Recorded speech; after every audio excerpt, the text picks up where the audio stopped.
하루 10분 디지털 경제 뉴스 디지털투데이 데일리픽입니다.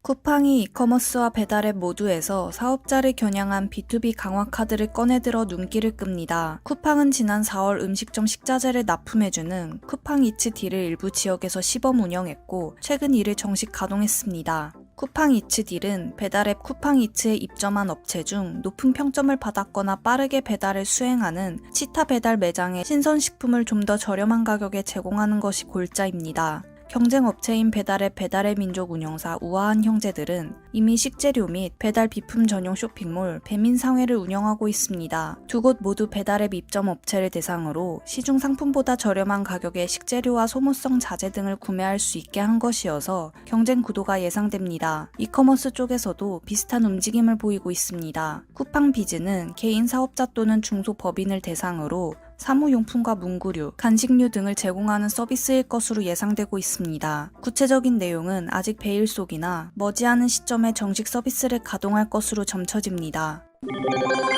방송통신위원회가 앱마켓 사업자가 특정 결제 방식을 강제하는 것을 금지하는 것을 골자로 하는 전기통신사업법 개정안, 이른바 구글 인앱 결제 강제 방지법에 대해 10월 이전에 조속히 통과돼야 한다고 밝혔습니다. 구글은 지난해 9월 게임 앱에만 적용하던 인앱 결제를 올해 10월부터 모든 앱과 콘텐츠에 확대하겠다고 밝힌 바 있습니다. 방송통신위원회는 작년 10월부터 인앱 결제에 대한 실태조사 진행 중이다. 웹툰 등 디지털 콘텐츠, 음악은 인앱 결제 강제가 아니었다. 강제가 되면 수수료 30%가 부과된다. 콘텐츠 요금이 이용자에게 전가될 가능성이 높다 라고 말했습니다. 이어 앱 개발사의 혁신성이 저해되고 나아가 ICT 생태계의 구글 종속 현상이 심화된다 라고 전했습니다. 구글 인앱 결제 강제 방지법은 지난 7월 국회 과학기술정보방송통신위원회 전체 회의를 통과하고 법제사법위원회와 본회의 의결을 기다리고 있는 상태입니다.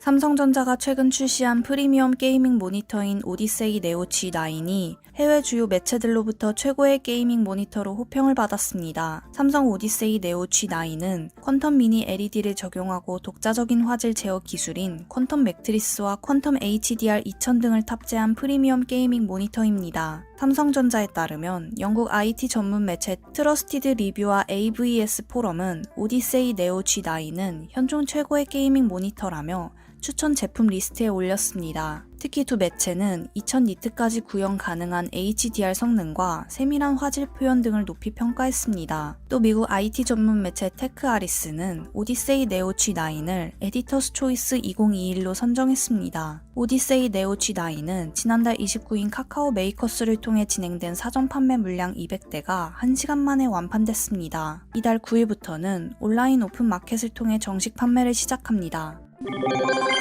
카카오 모빌리티가 일부 지역에서 운행 중인 전기 자전거의 분당 요금을 현행 100원에서 최대 150원으로 올리기로 하면서 소비자들의 불만이 커질 것으로 예상됩니다. 8일 업계에 따르면 카카오 모빌리티는 9월 6일부터 카카오 T 바이크 요금제에서 15분 기본 요금을 없애고 분당 추가 요금을 현행 100원에서 140에서 150원으로 올리기로 했습니다. 예를 들어 카카오 T 바이크는 기존 경기 성남, 하남 등에서 15분 기본 요금 1,500원에 이후 분당 100원을 부과했는데 9월 6일부터는 기본 요금 200원에 분당 150원을 받습니다. 고객이 30분을 이용한다면 요금이 기존 3,000원에서 이후 4,800원으로 1시간을 이용한다고 치면 이용요금이 기존 6,000원에서 9,000원으로 오르는 셈입니다. 카카오 모빌리티는 요금제 변경이 단거리를 주로 이용하는 고객 수요에 맞춘 것이라고 설명하지만 고객 입장에서는 10분만 타더라도 기존 기본 요금보다 비싼 값을 내야 해 이용 부담이 커질 것으로 보입니다. 카카오 모빌리티는 2019년 3월 카카오 T 바이크 서비스를 시작했고 5월 말 기준 1만여 대의 자전거를 운행 중입니다. 오는 10월부터 편의점 CU에서 아이폰 전용 간편결제 서비스 미래에셋페이를 사용할 수 있게 됩니다. CU를 운영하는 BGF 리테일은 지난 6일 미래에셋증권과 오프라인 결제 서비스 구축을 위한 업무 협약을 맺었다고 8일 밝혔습니다. 미래에셋페이는 스마트폰의 근거리 무선통신 NFC를 이용해 결제하는 방식입니다. 아이폰 이용자는 미래에셋증권 계좌가 없어도 미래에셋페이 앱을 다운받으면 바로 쓸 수 있습니다. 그간 삼성페이 등 국내 오프라인 간편결제 서비스는 대부분 마그네틱 보안 전송 방식이어서 NFC 기반인 아이폰에서 사용할 수 없었습니다. CU 점포에서 전체 결제 건수 중 모바일 간편결제의 비중은 2018년 4.1%, 2019년 7.5%, 2020년 10.2%로 매년 커졌습니다.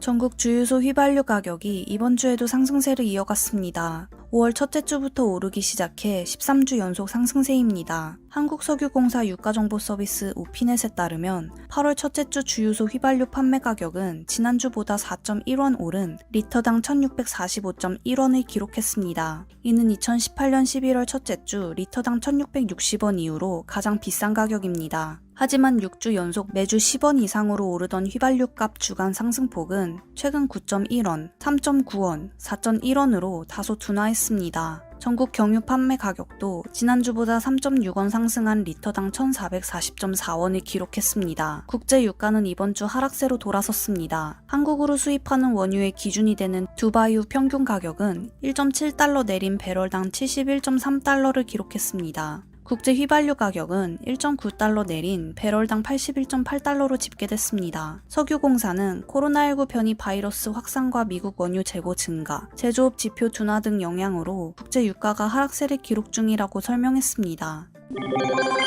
코로나19 4차 대유행이 갈수록 악화하면서 8일 신규 확진자 수는 1,700명 초반을 기록했습니다. 중앙방역대책본부는 일요일 0시 기준으로 신규 확진자가 1,729명 늘어 누적 21만 956명이라고 밝혔습니다. 전날 1,823명보다 93명 줄었지만 33일 연속 4자릿수를 이어갔습니다. 특히 1,729명 자체는 주말 기준으로 가장 많은 수치입니다. 더욱이 비수도권 지역 발생 확진자는 4차 대유행 이후 700명대를 기록해 방역당국이 확산세 차단에 부심하고 있습니다. 수도권에서 현행 사회적 거리두기 4단계가 만 4주째, 비수도권은 3단계가 2주째 각각 시행 중이지만 아직 확산세는 꺾일 기미를 보이지 않고 있습니다. 이에 정부는 일단 현행 거리두기 단계 및 사적 모임 제한 조처를 오는 22일까지 2주 더 연장했습니다. 행복한 하루 디지털투데이였습니다.